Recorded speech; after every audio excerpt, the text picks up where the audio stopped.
Hello, fantasy aficionados. I am Nick Capozzi. This is Razzball Radio on the Fantasy Sports Network, and it's Wednesday. So we're talking to the guy. Not only is he handsome, not only is he knowledgeable, this guy knows his injuries. What's up, Seth, the sportsman? Seth Klein. Good morning. How are you? Good. I'm very good. Had a fun week. Was out in Boston. Got to see Derek Jeter's last game at Fenway Park. Oh, sorry about that. Pretty amazing. Yeah, actually, I didn't know you were on the East Coast. I just got back from New York. I was busy hanging out with the Fantasy Sports Network executives. It was awesome. I love New York, man. Big. I don't know if you know this. New York's a cool city. It is my favorite city. I'm from LA, but New York in my blood. All right, good stuff. So I'm just curious. Did you want to talk a little fantasy football today? I am very excited to talk fantasy football. Perfect, because so am I. That works out really well. All right, you can follow Seth at Seth the DA Sportsman on Twitter, and he is a good follow because not only does he know his stuff, he'll answer your questions, people. That's right. You want a little attention? Your girlfriend's not giving you enough attention? Talk to Seth right here. All right, Seth, let's get right to some of the injury situations. There's not a whole ton of stuff we need to cover in terms of injuries, but let's get to the main one. So Foster right now, Arian Foster, horrible week last week. I think he went 8 for 6 yards. That whole offense, such a disaster. Other than DeAndre Hopkins, he is currently day-to-day with the hamstring.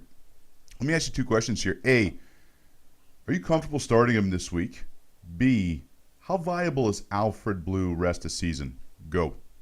I am comfortable if he plays. I'm comfortable starting him. He has another 1 o'clock Eastern time game, so you'll be able to know if he's active and playing, just like last week. I think he's going to be day-to-day, quote-unquote, until this hamstring gets better, which won't be until his bye week. Alfred Blue, obviously, if you're a Foster owner, must-own guy. If you're not a Foster owner, like you said, the team's not that good. Probably not going to get a lot of opportunities if they're behind in games. But, deeper league, yeah, I think you're adding Alfred Blue as a guy that could have an opportunity to get some carries. When you watch him play, though, does he have upside beyond a handcuff? I believe so. Not as much this year, being as bad as the team is. But I do think, if you're in a keeper league, yes, for sure. Obviously, there's upside, I think, for any running back that is a starter in the league. And if Foster were to go down, he'd be the starter. So anyone that's getting 15, 18, 20 carries a game, there's got to be some upside there. Yeah, absolutely. Okay, let's talk about Jamal Charles. Now, Jamal Charles, everyone got excited the other day because he got 3 touchdowns, which is great. But he was pretty good. It wasn't exceptional. It's not like he ran for 158 yards and, had half a dozen receptions. He's just dealing now with typical day-to-day soreness from the injury. Are you comfortable starting him every week? Yeah, and he had 92 yards on the ground. That was pretty nice. And like you said, the touchdowns. He's a must start. He's your number 1 pick, number 2, number 3, somewhere there. He looked great. Came out of the game healthy. He left the game for a little bit due to cramps, but that's understandable after missing the previous week's game. So yeah, I'm rolling him out there, and I'm expecting big numbers the rest of the season. Yeah, and that's what I meant. He was okay, 92 yards. Sure, that's nice, but you owe me some yards from the first couple weeks, Jamal. You owe me, all right? I'm charging big on that. I think if it wasn't a big of a blowout, I think you would have seen him get 120 probably yards, yeah. All right, and is Niall Davis a solid flex right now? Because it looked in that game, at least, that they were both getting touches. Is that going to continue, or is this just as he kind of gets back from the high ankle sprain? I think he'll get anywhere between 8 to 12, maybe 13 touches a game. You're not going to see like last week. They were transitioning Charles back into the offense. Davis had a couple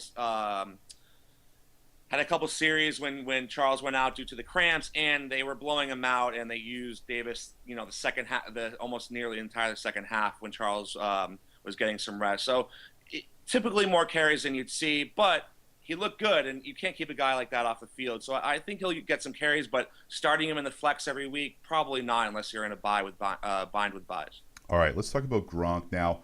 Didn't have a great game. I think he only had 3 targets against the Chiefs on Monday night. He's playing half the snaps. I don't feel I can start him right now. But is his injury on track that he's going to be relevant in the next few weeks? Or is this something where, you know what, maybe you're starting Travis Kelce right now and just keeping Gronk on your bench, hoping he gets healthy?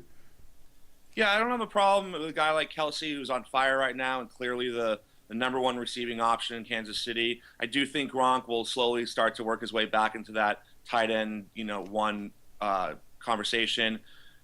The offense didn't look good the other night. Everyone knows that. It was as bad as it could be. But if Brady's going to get back on track, he's going to need Gronk there, and he's a safety net, him and Edelman. So I think you're going to see more targets. He was on the field for 62% of the snaps, which has increased every week. So that's a good sign that the knee's getting a little better. And that touchdown he did have, he carried like 3 guys on his back. So the physicality is there. I think the knee's going to still take a little while, but I think you'll see him as a top tight end by the end of the season. Would you go and trade low for him right now? Yeah, I think so. I'm not giving up a top running back or a top wideout, but maybe a combination of a running back 3 and a wide receiver 2, something like that. If you need a tight end, yeah, for sure. Would you trade Macklin for him? No, I wouldn't trade Macklin. No, eh? Interesting. Okay. Thursday night, the Vikings are playing. Teddy Bridgewater held out of practice. He's fun to watch. I enjoyed watching him play. I hope he goes this week. My concern, if I have him on my roster, redraft league or otherwise, he kind of looks size-wise like Michael Vick. And I'm worried that this guy is always going to be an injury concern. I'd like something a little bit more steady out of my quarterback. Does he play this week? And do you like him rest of the season? I think he plays this week. Today is a big day practice-wise because, of course, they're playing tomorrow, short week. But I do think he plays. And if not, man, I feel bad for anyone who has anyone on the Vikings offense with Christian Ponder out there. But he's a good, backup quarterback play the rest of the season, obviously in 2 QB leagues. But he's not a guy I'm going to start as my number 1 guy for the rest of the season. Okay, fair enough. Let me throw this out. Actually, I want to save that. You know what? Let's do this. Let's go to break.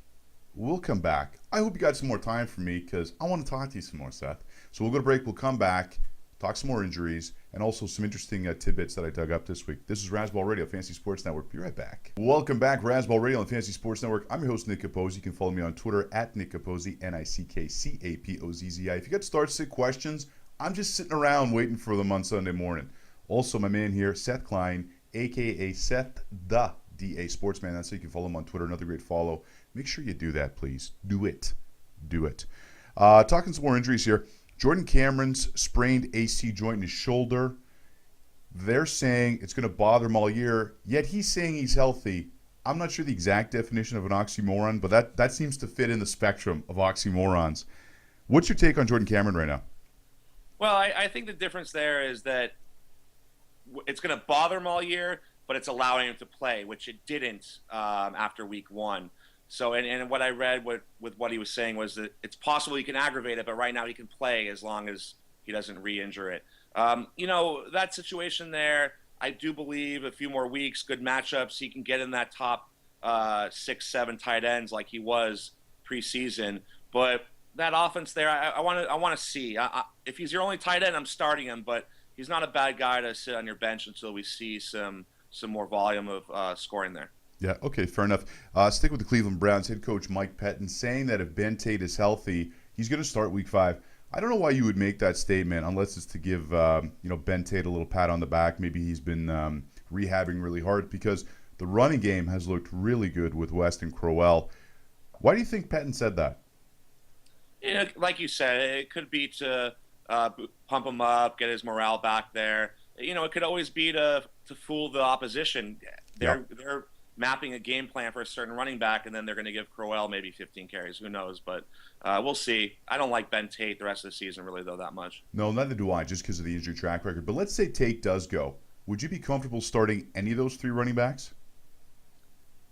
Probably not this week, only because there's only 2 teams with byes. Right. You're probably going to have better options this week. And wait until you see which back emerges and then start that guy. All right, the Arizona Cardinals are 3-0. That defense, even with the losses they've had, has been exceptional. One of the best secondaries in football. But Carson Palmer's nerve in his shoulder hasn't progressed as much as he'd hoped, which means we might see Drew Stanton this week at Denver, which is not who you'd like quarterbacking your team if you're going up to the Mile High City. I mean, look, the skill players for Arizona have done well with Stanton in there. But is this kind of a flash in the pan, or are you still comfortable starting Floyd, Fitz, even Ellington in that situation. Yeah, yeah, I am. I'm still starting him, and I don't think the Denver defense is quite up there yet. I think I'm still starting those guys. Maybe I'm not starting Stanton, but Fitz, Floyd, Ellington. I think you got to roll those guys out there. Okay, fair enough. Marvin Jones, lots to talk about him in the preseason, of course, before he got injured. He was supposed to be back in the next couple weeks. Apparently, he's not going to play against New England. I was actually on SiriusXM's Fantasy Funhouse with the Roto Expert guys in New York yesterday morning, and we were talking about which of these Bengals wide receivers you'd rather have. So let me throw this out. Would you rather have Marvin Jones or Mohamed Sanu rest the season? Jones. Yeah. So you're comfortable stashing him right now if you've got the roster spot? Yeah, I am. Even though Sanu is like an unbelievable quarterback? If he gets that QB eligibility, maybe. All right, fair enough. We talked about the Minnesota Vikings earlier with Teddy Bridgewater playing Thursday night. That backfield was impressive against Atlanta. That was another thing we hotly debated yesterday. Pat Mayo and I from the Fantasy Sports Network and Greg Sussman from Roto Experts, we got into a real battle about this backfield. I like McKinnon because he's dynamic. And Asiata's going to get touchdowns. But the point I was trying to make yesterday was that Asiata is not going to be a very good running back. He's a good short yardage guy, but he's completely skewed now by the 3 touchdowns he had against what's looking like an awful Atlanta defense. Which of those running backs would you rather have for the rest of the year? McKinnon. Yeah, see, he looked good. I mean, he didn't touch the ball a lot, but man, he's crafty. Yeah, he is an explosive guy. Played QB in college. Way more tools, way more everything than Asiata. I think Asiata's a great sell high with those 3 touchdowns. I got to call Pat Mayo right now. I'm going to tell him, hey, Pat, Seth agrees with me. You're wrong. I'm just kidding. Pat Mayo at the PME on Twitter. He's a funny guy. Funny guy. Speaking of funny guys, so the Raiders fire head coach Dennis Allen. Now there's talk that they're going to make a big play for John Gruden and spend a lot of money. I know this isn't necessarily fantasy relevant for this year, but I mean, if you're in a dynasty league and for some reason you have like Andre Holmes, you're hoping John Gruden goes there, I suppose.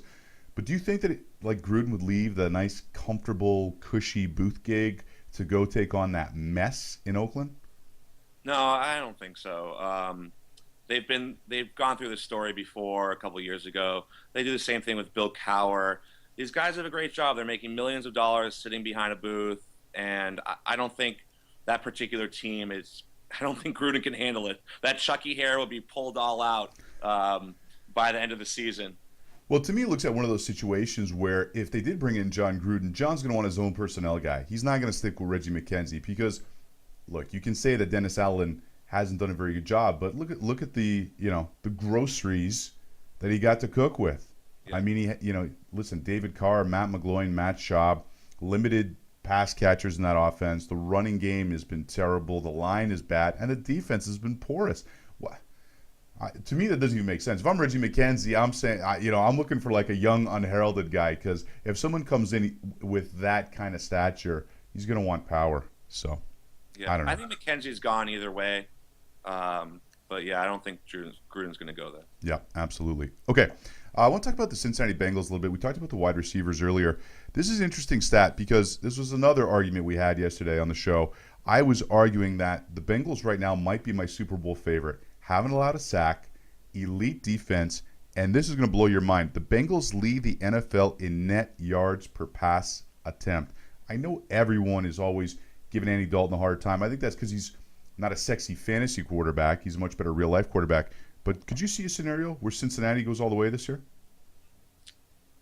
Well, nah, I don't know. Probably not. I think they're a very good team, and I think they may get to that next level in the playoffs. But I still think they're a little ways to go to get to the Super Bowl. All right, who's your favorite right now?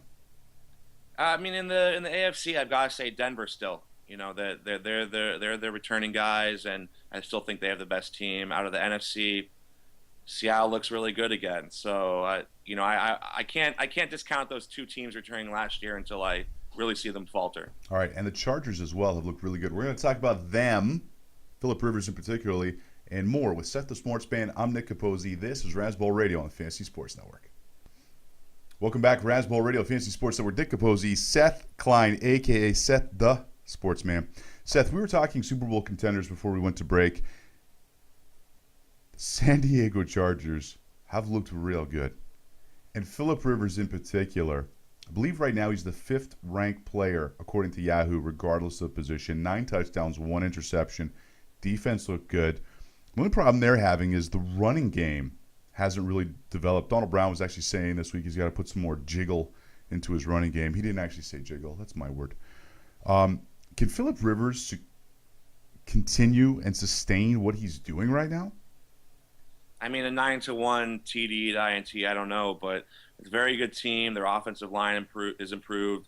And the thing is, they are running the ball a lot. I think they're leading the league in carries, although I think they're second or third to last in yards per carry. But, you know, we're seeing the same thing in Dallas where they're giving the ball to Murray a lot.